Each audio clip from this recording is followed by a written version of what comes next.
Imagine this.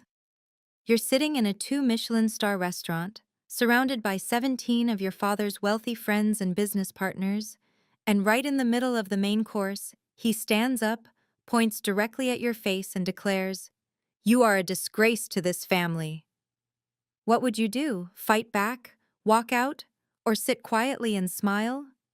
3 months ago, my millionaire father orchestrated the most humiliating Thanksgiving of my life, leaving me with a $4,200 restaurant bill while his wealthy friends watched. But what started as my deepest humiliation became his greatest downfall, when 800 business elites witnessed his empire crumble at his own award ceremony. Hello, I'm Savannah Turner, 32 years old, and this is the story of how I taught my father a lesson he'll never forget. If you're watching this, please subscribe and let me know where you are watching from. My father, Travis Mitchell, built Mitchell Holdings into a $280 million real estate empire from the foundation his mother created.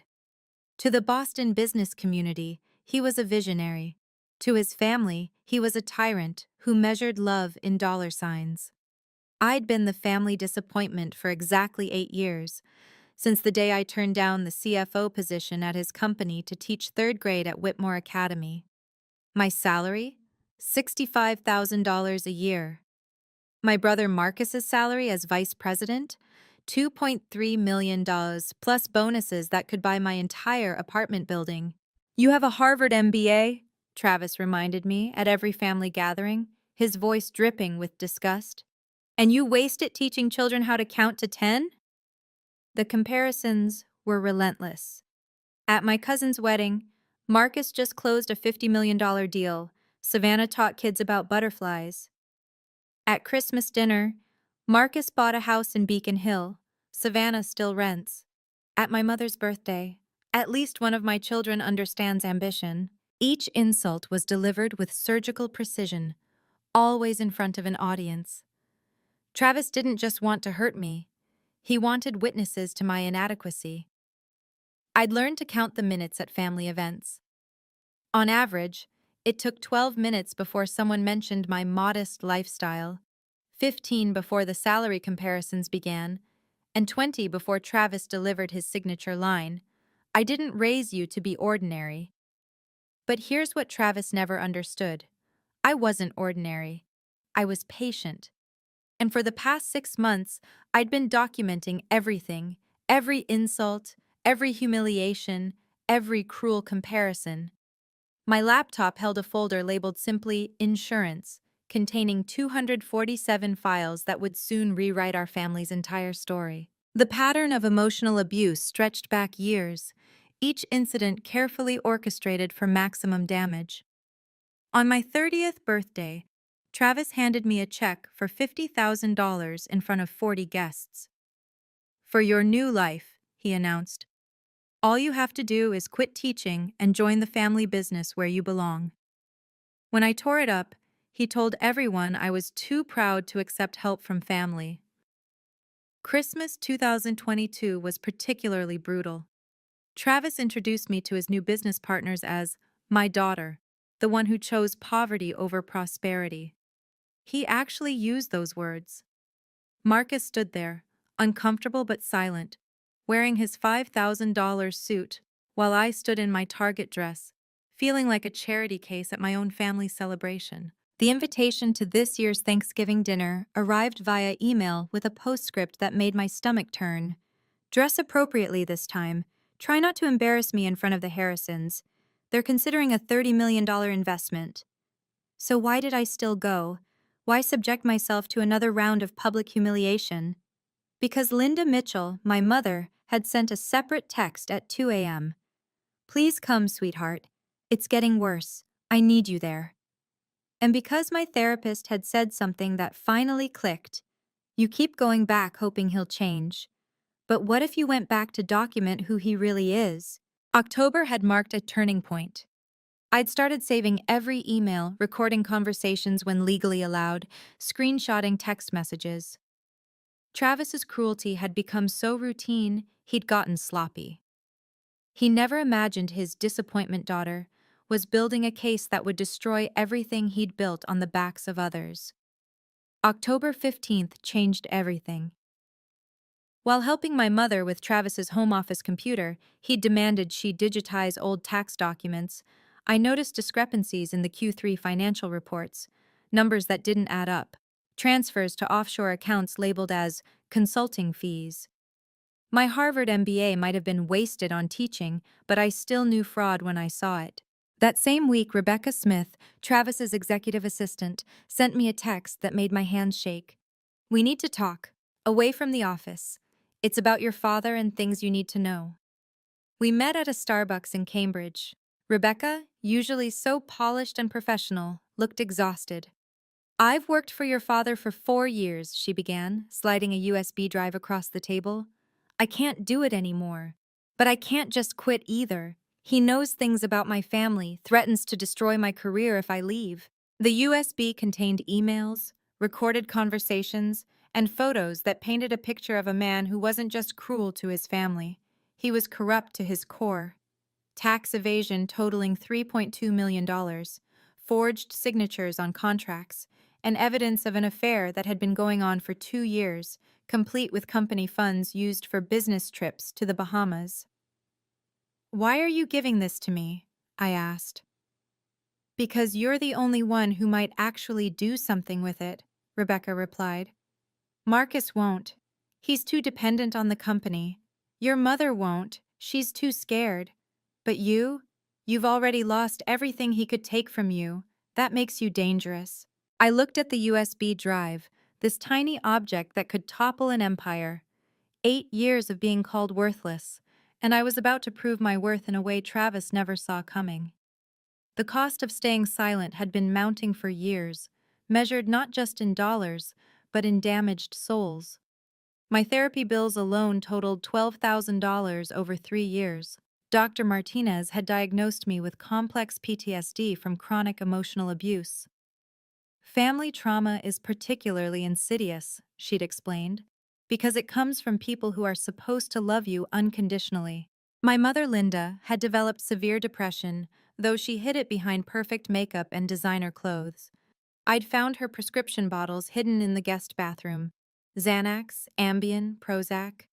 The woman who once ran charity galas and painted watercolors now spent days in bed, emerging only when Travis demanded her presence as his perfect wife prop.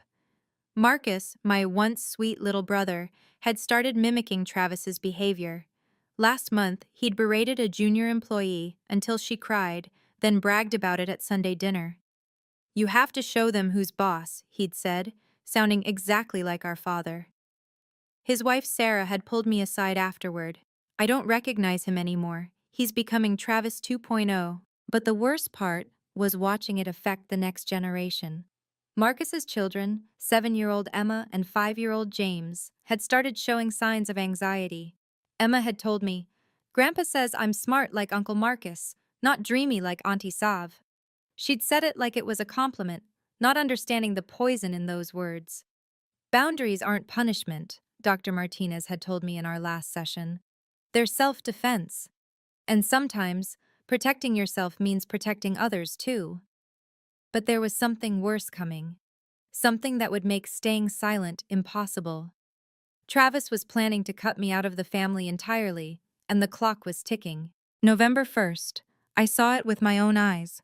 A draft of Travis's new will sitting on his desk when I'd stopped by to drop off Mom's medication. The document was marked confidential, attorney review, but left carelessly in plain sight. One paragraph jumped out. "To my daughter, Savannah Marie Turner, who has chosen to reject the family legacy, I leave the sum of $1 as a reminder of the value she placed on her inheritance." Marcus confirmed my worst fears in a frantic text that night. "Dad's meeting with lawyers next week. He's restructuring everything. The merger with Garrison Properties will dilute Grandma's original shares to nothing. You have maybe 30 days before it's irreversible." My grandmother, Eleanor Mitchell, had built the original company from nothing in the 1960s, a rare female entrepreneur in commercial real estate. Before she died, she'd pulled me aside. "Your father changed when the money came. Don't let him rewrite history." The company has protections I built in. Look for them when you need them. I'd dismissed it as the ramblings of a dying woman. But Rebecca's USB contained something extraordinary: the original incorporation documents from 1967. Buried in Article 47, Section 3, was a clause that could change everything. In the event that the acting CEO is found guilty of felony fraud or fiduciary breach, controlling interest automatically transfers to the whistleblower within the Mitchell family bloodline. Grandma had seen this coming. She'd built a failsafe into the very foundation of the company, knowing that power corrupts and absolute power corrupts absolutely. The timeline was clear. Travis would sign the new documents by December 1st. The merger would close by December 20th. If I was going to act, it had to be before his greatest triumph, the Entrepreneur of the Year award ceremony on December 15th. Thanksgiving arrived with unusual November warmth, the kind that makes Boston feel off-kilter. The Sterling Room, perched atop the Prudential Center, gleamed with crystal and candlelight.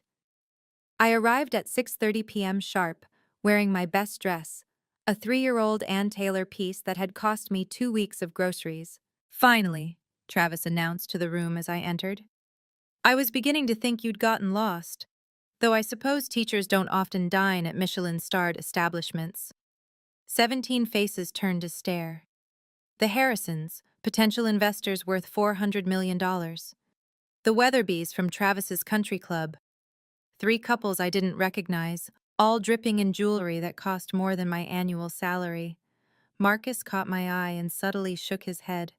Later he whispered, "Dad's been drinking since noon. He has something planned." The seating arrangement told me everything. Travis at the head, naturally. Linda to his right, silent as always. Marcus and his family at Travis's left, the position of honor. And me?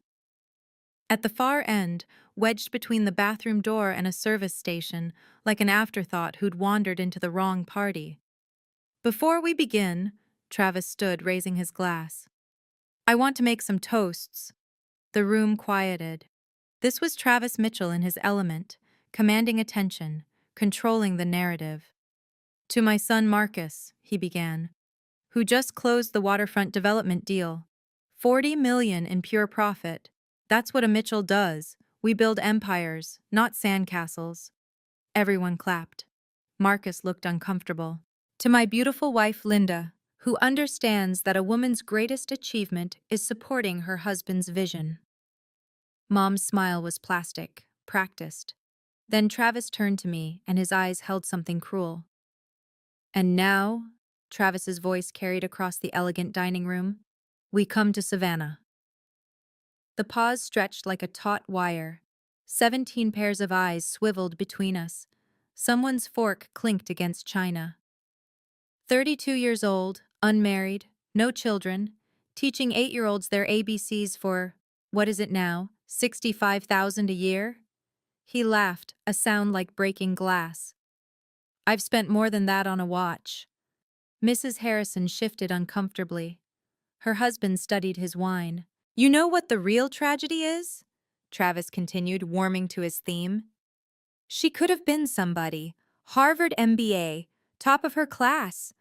I pulled strings to get her that education, and she throws it away to play with crayons and construction paper." "Travis," my mother whispered. He ignored her. "Do you want to know what I told the Harrisons about you earlier?" He didn't wait for my answer. "I said I had 2 children, but only one worth mentioning. Emma, my 7-year-old niece, started to cry. Sarah quickly excused herself, taking both children to the restroom." "Some people are meant for greatness," Travis raised his glass toward Marcus. "Others are meant to be cautionary tales. To Savannah, living proof that you can give someone every opportunity and watch them choose mediocrity." The room was silent. Even the waitstaff had frozen. Mr. Harrison cleared his throat. "Perhaps we should order—" "Oh, I'm not done," Travis interrupted.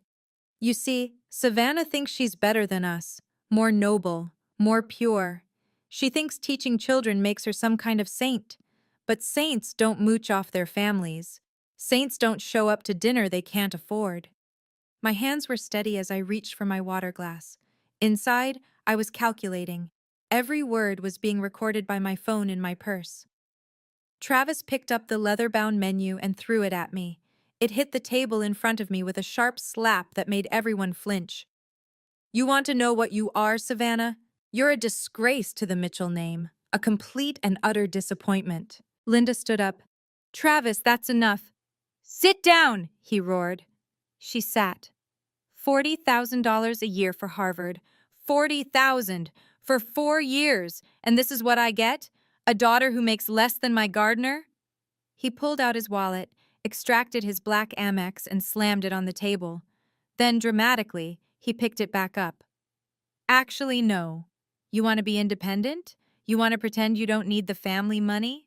Fine. This dinner, 17 people, premium wine selection, chef's tasting menu, it's probably what, 4,000? Maybe more? He smiled coldly. Consider it your graduation present from the family, because after tonight, you're on your own. He stood, straightening his $3,000 suit. Everyone, we're leaving. Savannah will handle the check. After all, she's an adult with a job. Time she learned what the real world costs. Dad, Marcus started. This isn't. Now, Marcus, unless you want to join your sister in poverty. One by one, they stood. The Harrisons looked mortified. The Weatherbys whispered to each other. As they filed past, my mother slipped her credit card onto my lap under the table, tears streaming down her face. Travis paused at the door for his final blow. A daughter like you should be grateful I even let you sit at my table. Don't bother coming to Christmas. As the door closed behind them, I noticed Rebecca Smith hadn't left immediately. She lingered for exactly 30 seconds, made eye contact, and mouthed, December 15th. Alone in the sudden silence of the Sterling room, I stared at the check the waiter discreetly placed before me. 4,050 salins. 2 months of my take-home pay for one dinner designed to humiliate me. I pulled out my phone. 47 unread emails waited in a folder labeled Evidence.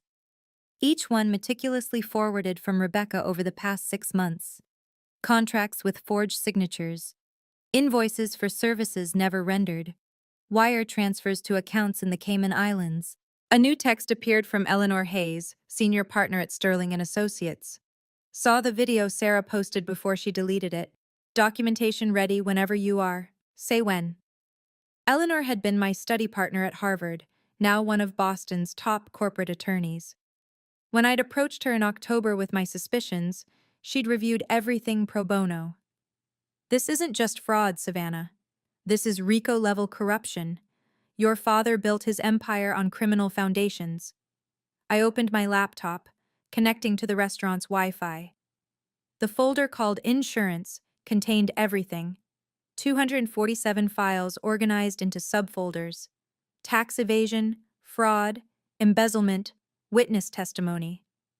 6 months of careful documentation while pretending to be the family failure. The centerpiece was a screenshot from Mitchell Holdings' internal system, showing a $3.2 million discrepancy between reported earnings and actual transfers. Rebecca had risked everything to get it, using her admin access one night when Travis was at his club. I looked at the bill again, then at my mother's credit card. I pushed the card aside and pulled out my own. As I signed the receipt, I thought, this is the best $4,267 I'll ever spend. It's the price of my freedom and the down payment on justice. My phone buzzed. Marcus. I'm sorry, I should have said something. I typed back. You'll have your chance. December 15th. What Travis never knew was that I wasn't alone in this fight. Over the past 2 years, 5 of his employees had quietly reached out, each with their own story of abuse and their own evidence to share. William Hayes, Eleanor's father, and Mitchell Holdings' CFO, until Travis forced him out in 2019, had kept copies of every suspicious transaction from his tenure. Your grandmother hired me in 1987, he'd told me over coffee. I watched your father destroy everything she built. I've been waiting for someone brave enough to stop him. Rebecca Smith wasn't just collecting emails. She had 2 gigabytes of recorded conversations, legally obtained in Massachusetts's one-party consent state. Your father forgets I'm in the room, she'd explained. He says things in front of me like I'm furniture, criminal things. Then there was Jennifer Walsh from accounting, who Travis had sexually harassed for years. Michael Torres from legal, who'd been ordered to forge documents. David Park from IT, who'd been instructed to delete incriminating files but kept copies instead. But the most surprising ally was someone I'd never expected. 3 weeks ago, my mother had called me, crying. I found something, she'd whispered. In your grandmother's safety deposit box. She left it for you, but I kept it hidden. I was too scared. But after tonight, you need to see this. It was a notarized letter dated 6 months before Grandma's death. To my granddaughter, Savannah. Your father has lost his way. The company I built was meant to create homes for families, not destroy them. If Travis ever threatens the family's legacy through criminal action, use the provision in Article 47. I put it there for you. Love, Eleanor Mitchell. She'd known. Somehow, she'd known it would come to this. The morning after Thanksgiving, Travis's cruelty reached new heights. He posted a family photo on LinkedIn, all 17 people from dinner, expertly photoshopped to remove me entirely. The caption read, "Grateful for successful family members who understand that legacy means earning your place at the table. Mitchell Holdings continues because we don't accept mediocrity. Hash family business, hash success, hash no participation trophies." Within 3 hours, it had 2,147 likes and 186 comments, mostly from Boston's business elite, praising Travis's tough love and high standards. Someone wrote, "This is why Mitchell Holdings dominates. No room for weakness, even in family." Marcus had been tagged, along with his official title and salary range. My absence was deliberate, surgical, a public erasure that said more than words ever could. Then the screenshots started arriving in my inbox. Parents from Whitmore Academy had seen the post. "Is this about you?" asked Jennifer Cartwright, whose daughter was in my class. Another parent, Robert Stein, was more direct. "If your own father doesn't respect you, why should we trust you with our children?" The principal called me at home. "Savannah, I need you to understand the position this puts the school in. We have several Mitchell Holdings executives on our board, and they're concerned." But the cruelest message came from someone unexpected. Rebecca Smith forwarded me an internal company email Travis had sent to all 847 employees. As we approach the holidays, remember that Mitchell Holdings maintains the highest standards in all aspects. This includes our associations. Anyone who fails to meet these standards, professionally or personally, has no place in our organization. This applies to everyone, including family. He'd weaponized his own company against me, turning 847 people into witnesses of my humiliation. December 2nd brought the final insult. Travis sent a family-wide email with the subject line, "Entrepreneur of the Year Gala, Mandatory Attendance." "Family," it began, though I noticed my email was in BCC, not the main recipient list. "As you know, I'll be receiving the New England Entrepreneur of the Year Award on December 15th at the Boston Convention Center. This is the culmination of 40 years building Mitchell Holdings into the empire it is today. Attendance is mandatory for all family members who wish to remain in good standing." He'd CC'd 43 business partners, making it a public summons. Then, at the bottom, visible only to me, "P.S. You're not invited, Savannah. Security will have your photo. Don't embarrass yourself by trying to attend." The gala was Travis's Super Bowl, his coronation. 800 of New England's most powerful business figures would watch him receive the highest honor in regional commerce. 3 news stations would broadcast it live. The governor would deliver remarks. I hit reply all. "Congratulations, Dad. See you there." Within minutes, my phone rang. Travis screaming, "You think this is a game? You show up and I'll have you arrested for trespassing. On what grounds? I asked calmly. It's a public event at a public venue. I'll buy my own ticket. Tickets are $5,000 each and sold out months ago. Then it's fortunate that Whitmore Academy's board director, Mrs. Catherine Whitmore herself, is a platinum sponsor with a table for 12. She's already invited me as her personal guest. The silence stretched so long I thought he'd hung up. Then, in a voice like ice, "You're going to regret this." "No, Dad.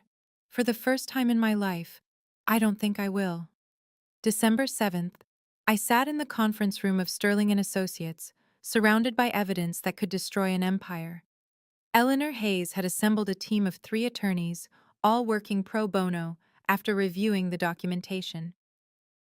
"This is bulletproof," Eleanor said, spreading the 312 pages across the mahogany table. "Tax fraud, embezzlement, wire fraud, RICO violations. The IRS whistleblower complaint alone could result in $3.2 million in recovered taxes, plus penalties. We'd verified everything 3 times. The forged signatures matched exemplars from Travis's other documents. The offshore accounts traced directly to Mitchell Holdings' primary accounts. Rebecca's recordings were authenticated by a forensic audio expert. And your grandmother's provision? I asked. Ironclad. I've never seen anything like it. Eleanor Mitchell was a genius. She embedded a poison pill that activates upon criminal conviction of the CEO. 51% of shares automatically transfer to the whistleblower in the family. Your father can't change it. It's in the original incorporation documents filed with the state. Rebecca entered the room, looking nervous but determined. I'm ready to testify. I've already given my notice, effective December 16th. He'll destroy you, I warned. He already has, she replied. But after December 15th, he won't have the power to hurt anyone else. Eleanor pulled up the gala seating chart on her laptop. Travis's table is front and center. The award presentation is scheduled for 8:45 p.m. right after dinner. The governor speaks at 8:30, then introduces Travis. That gives us a 15-minute window. For what? I asked. For the Massachusetts Attorney General and IRS Criminal Investigation Division to serve him with papers. They'll be our guests at Mrs. Whitmore's table. Everything was in place. The evidence, the witnesses, the legal framework. All we needed was the stage. December 15th arrived with a winter storm warning that never materialized, as if nature itself wanted a clear view of what was about to unfold. The Boston Convention Center glowed against the harbor, its glass facade reflecting the city lights like diamonds. I arrived at 7:00 p.m. sharp, wearing a black cocktail dress I'd bought specifically for this moment. Not expensive, but impeccable. Eleanor Hayes flanked my right, briefcase in hand. Mrs. Catherine Whitmore, my unexpected champion, stood at my left. Invitation, please, the security guard said, though his eyes flicked nervously to a photo taped to his podium. My photo, with "Do Not Admit" written beneath it. Mrs. Whitmore stepped forward. She's with me, Catherine Whitmore, platinum sponsor, table 3. Ma'am, I have specific instructions. From whom? Mrs. Whitmore's voice could have frozen fire. I've donated $2 million to this organization. Are you telling me I can't bring my own guests? The guard looked desperately toward the lobby where Travis stood holding court, surrounded by admirers. Our eyes met across the space. His face went from triumph to confusion to rage in 3 seconds. He started toward us, but Robert Harrison, yes, the same Harrison from Thanksgiving, intercepted him. Travis, the governor wants to speak with you about your acceptance speech. 800 of New England's most powerful people filled the ballroom. The stage was set with massive screens that would project the winner's face to every corner. News crews adjusted their cameras. Everything was perfect. Eleanor leaned close. The Attorney General just arrived, table 12, as planned. I watched my father work the room, shaking hands, accepting congratulations for an award he hadn't even received yet. He had no idea that in 90 minutes those same hands would be in handcuffs. At 8:43 p.m. the lights dimmed. The president of the New England Business Alliance took the stage, her voice echoing through the packed ballroom. Ladies and gentlemen, the moment we've all been waiting for. This year's Entrepreneur of the Year exemplifies everything we value: innovation, leadership, and above all, integrity. I almost laughed at the last word. Please welcome Travis Mitchell, CEO of Mitchell Holdings. The room erupted. 800 people rose to their feet, applauding the man who'd built a real estate empire worth $280 million. The standing ovation lasted 2 full minutes while Travis made his way to the stage, stopping to shake hands, his smile broadcast on screens 30 feet high. He took the podium with practiced ease, the Crystal Award glinting in the stage lights. Thank you. Thank you all. You know, my mother, Eleanor Mitchell, started this company with nothing but determination and a belief that family values and business success go hand in hand. Eleanor Hayes gripped my hand under the table. Everything I've built, Travis continued, has been about maintaining the highest standards. In business, you must be willing to make hard choices. Sometimes that means cutting dead weight, even when it's painful, even when it's family. Several people glanced toward our table. They knew he was talking about me. Success isn't just about money, he said, his voice growing passionate. It's about legacy. It's about refusing to accept mediocrity in any form. It's about... Eleanor stood up. The movement was so unexpected that Travis actually stopped mid-sentence. Eleanor Hayes, senior partner at Sterling & Associates, walked toward the stage with her briefcase, her heels clicking against the floor in the sudden silence. "Mr. Mitchell," she said, her voice carrying without a microphone, "I have something you need to see." "I'm sorry to interrupt," Eleanor said, now standing at the base of the stage, "but there's a legal matter that requires immediate attention." Travis laughed nervously. "This is hardly the time." "I'm afraid it is." Eleanor turned to the event president. "May I use the screens? This concerns everyone here who does business with Mitchell Holdings." Before anyone could object, Eleanor's assistant had connected a laptop to the projection system. The first slide appeared 30 feet high. Mitchell Holdings, Forensic Accounting Investigation. The room gasped collectively. "What the hell is this?" Travis snarled into the microphone. The next slide showed spreadsheets, bank statements, highlighted discrepancies, $3.2 million tax fraud, evidence summary. "This is slander," Travis shouted. "Security!" But security didn't move. The Attorney General had stood up at table 12, badge visible. Eleanor continued calmly. "These documents show systematic tax evasion from 2019 to 2024, offshore accounts in the Cayman Islands, falsified invoices, forged signatures on state contracts." The slides kept coming. Email threads between Travis and his accountant discussing hiding the Delaware transfers, wire transfer receipts to shell companies. Rebecca's recorded conversations began playing through the speakers, Travis's own voice discussing how to bury the evidence. "Turn it off!" Travis screamed, but the tech crew seemed frozen. Then came the photos. Travis and Rebecca in the Bahamas, charged to the company as a client meeting, hotel receipts, credit card statements showing personal expenses hidden as business costs. The room had gone from celebration to chaos in 3 minutes.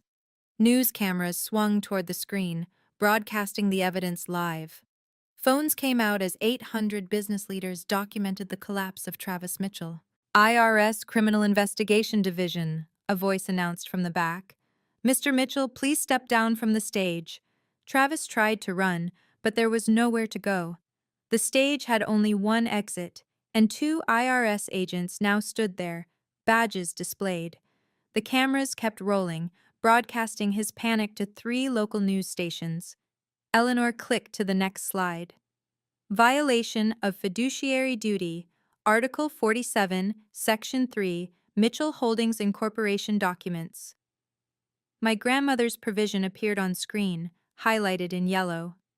The room fell silent as 800 people read the clause that would transfer majority ownership to the whistleblower. "That's ancient history," Travis shouted. "It doesn't apply." "Actually, it does," Eleanor turned to face the audience. Savannah Turner provided all this evidence. According to the company's founding documents, she now controls 51% of Mitchell Holdings. The silence was deafening. Then, from table 1, Linda Mitchell stood up. "I want a divorce," she announced, her voice carrying across the ballroom. "Tonight, before you're arrested and try to hide assets." "Linda, sit down. I've been recording you too, Travis. Every threat, every affair, every time you moved money to accounts you thought I didn't know about. My lawyer has everything." Marcus stood next. "I'm resigning as vice president, effective immediately. I won't be part of this anymore." "You ungrateful!" Travis started toward Marcus, but the IRS agent stepped forward. "Mr. Mitchell, you're under arrest for tax evasion, wire fraud, and conspiracy. You have the right to remain silent." As they cuffed him, Travis's eyes found mine across the room. The rage there could have melted steel. "You did this!" he screamed. "You destroyed everything!" I stood slowly, my voice steady and clear. "No, Dad, you did. I just showed everyone who you really are." The cameras captured everything: the handcuffs, the fury, the complete reversal of fortune in front of everyone who'd ever mattered to him. The legal consequences were swift and merciless. As Travis was led out in handcuffs, the president of the New England Business Alliance took the microphone. "The board will be holding an emergency meeting. Effective immediately, Travis Mitchell is stripped of this award and banned from all future events." Eleanor Hayes returned to the microphone. "For those concerned about your contracts with Mitchell Holdings, the company will continue operations under new leadership. The board of directors will meet Monday morning." The board didn't wait until Monday. Within 30 minutes, they'd convened in a conference room adjacent to the ballroom. The vote was unanimous. Travis Mitchell was removed as CEO, effective immediately. Marcus, despite his resignation as VP, was asked to serve as interim CEO. "I'll do it," Marcus announced, "but only if Savannah agrees to serve as chairman of the board." The 51% share transfer was automatic. Grandma's clause was airtight. The company lawyer confirmed it on the spot. Per Article 47, Section 3, upon criminal charges for fiduciary breach, majority ownership transfers immediately to the reporting family member. Savannah Turner now controls Mitchell Holdings. The IRS agents had been thorough. They'd frozen Travis's personal accounts that night, preventing him from hiding assets. The forensic accountants would later find $8.7 million in unreported income and $3.2 million in direct tax evasion. "The whistleblower reward alone will be substantial," the lead agent told me, "possibly 10 to 30% of recovered funds." But the most satisfying moment came when Robert Harrison approached our table. "Ms. Turner, I owe you an apology and a thank you. We were about to invest $30 million with your father. You saved us from a criminal enterprise." By midnight, 23 missed calls lit up my phone. All from Travis, all from jail. By the time I got home at 1 a.m., the news had exploded across Boston. Mitchell Holdings CEO arrested at own award ceremony dominated every local news site. The video of Travis screaming, "You did this," had already garnered 847,000 views on Twitter. Within 20 minutes of the arrest, 47 business partners had called Mitchell Holdings' emergency hotline to suspend their contracts pending review. The stock price, in after-hours trading, plummeted 34%, before stabilizing when Marcus announced he would honor all legitimate contracts. The Boston Business Journal ran a special digital edition at 2 a.m. Empires Fall: How a Teacher Toppled a $280 million real estate dynasty. They'd somehow gotten a photo of me at the gala, standing calm while chaos erupted around me. Travis's Country Club released a statement by 3 a.m. "Effective immediately, Mr. Travis Mitchell's membership has been revoked for conduct unbecoming of our institution's values." Rebecca Smith called at 4 a.m. from an FBI field office. "I've been wearing a wire for 3 months," she revealed. "The FBI approached me after you started gathering evidence. Travis threatened a federal judge's family over a zoning dispute. They needed someone inside." The U.S. Attorney's Office released a statement at dawn. This investigation has been ongoing for 6 months. We thank Ms. Turner for her courage in coming forward. Without whistleblowers, white-collar crime would go unpunished. By morning, Travis's fall was complete. Every news station led with the story. The Herald's headline was brutal. From Entrepreneur of the Year to Federal Inmate in 15 minutes. My phone showed 53 messages of support from Mitchell Holdings employees. One stood out, from the janitor who'd worked there 20 years. Your grandmother would be proud. She always said you were the only honest Mitchell left. The personal consequences for Travis were even more devastating than the legal ones. Linda's divorce attorney had been prepared for months, filing papers at 8 a.m. Monday with detailed documentation of hidden assets worth $140 million. I've been planning this for 2 years, Linda told me over coffee that week. Your evidence gave me the courage to finally act. The divorce settlement was swift and brutal. Linda got the Beacon Hill mansion, the Nantucket house, the investment portfolio, and half of Travis's remaining legitimate assets. Travis, with his accounts frozen and legal fees mounting, couldn't fight it. Rebecca Smith testified before the grand jury in exchange for immunity. Her 2 gigabytes of recordings included Travis discussing bribes, threatening competitors, and planning to destroy evidence. She relocated to Seattle with a new job and a restraining order against Travis. The IRS audit revealed more than anyone expected. Travis owed $3.2 million in back taxes plus $4.8 million in penalties. His personal assets were liquidated to pay the debt, the Porsche, the yacht, the art collection, all gone to auction. By February, Travis was living in a 2-bedroom apartment in Quincy, his ankle monitor preventing him from leaving Massachusetts. The man who'd once spent $4,100 on a single dinner now survived on court-mandated living expenses of $2,000 per month. You destroyed me, he said during our one phone call from jail. Are you happy now? I didn't destroy you, Dad. I just stopped enabling you. The company was everything. No, I interrupted. The company was Grandma's. You corrupted it. Marcus and I are going to restore what she built, a business based on integrity, not intimidation. He hung up. It was the last time we spoke. Monday morning, I walked back into my 3rd-grade classroom at Whitmore Academy to find 24 handmade cards on my desk. We love you, Ms. Turner. You're brave. Thank you for being our teacher. The other teachers gave me a standing ovation at the staff meeting.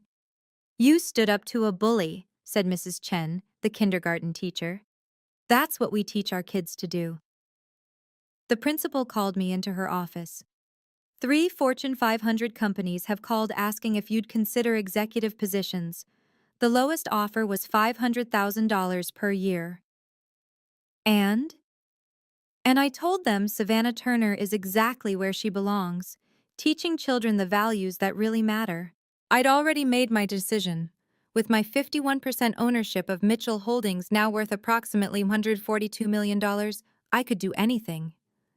But Monday through Friday, 8 a.m. to 3 p.m., I was Ms. Turner, 3rd-grade teacher, helping 8-year-olds discover the joy of reading. The company profits would go to better use now.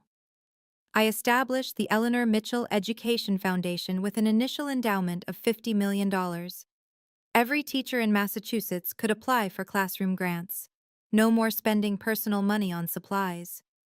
You know you're one of the richest women in Boston now, Marcus said during our first board meeting. I've always been rich, I replied.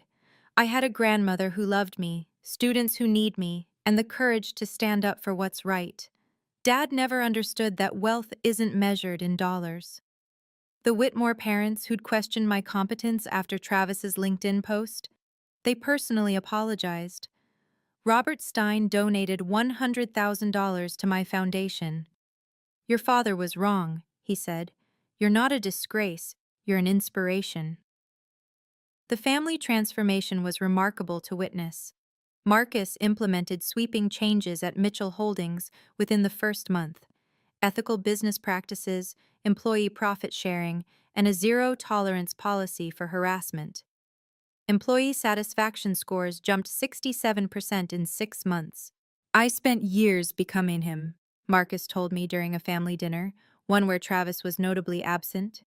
Watching him fall apart made me realize I was heading toward the same cliff. Linda bloomed in Travis's absence. She enrolled in art classes at the Museum of Fine Arts, started therapy, and began laughing again, really laughing, not the practiced social laugh she'd perfected over 30 years. I haven't felt this free since I was 25, she said, showing me her latest watercolor. Before I met your father and lost myself. The extended family reached out one by one. Cousins who'd been afraid to cross Travis, aunts and uncles who'd been cut off for minor slights. We wanted to support you, Aunt Patricia said, but Travis controlled everything. We were all afraid.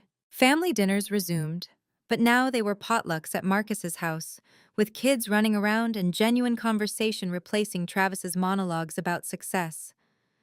Emma and James, Marcus's children, finally saw what a healthy family looked like. Aunt Sav, Emma said one evening, Daddy doesn't yell anymore, and Grandma smiles real smiles now. 6 months into the new order, a letter arrived from federal prison. Travis's handwriting, still commanding even on institutional stationery. I held it unopened for 3 days before Eleanor Hayes offered to read it first. He wants to see you, she said. He says he's had time to think. And that's all. No apology, no acknowledgement, just a demand disguised as reflection.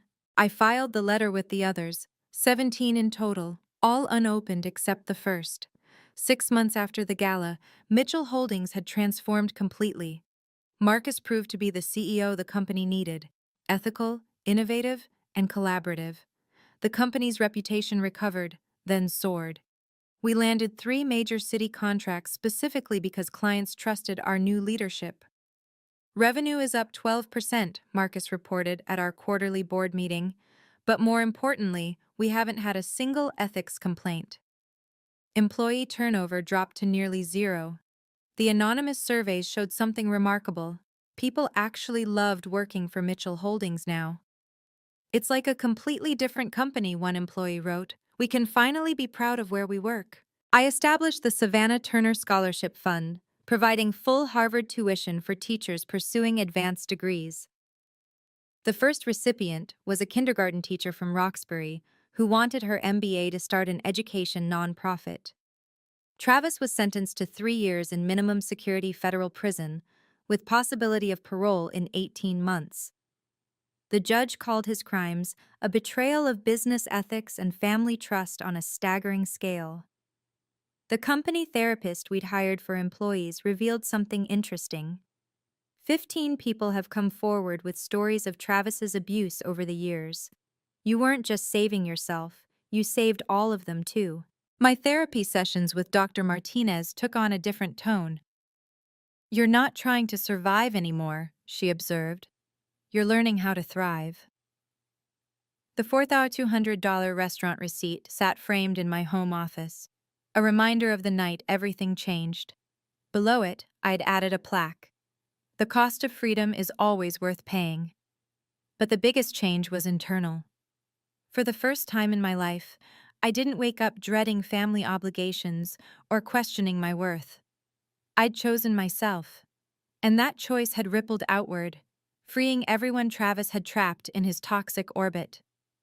Establishing boundaries with the family required careful architecture, like building a house that could weather any storm.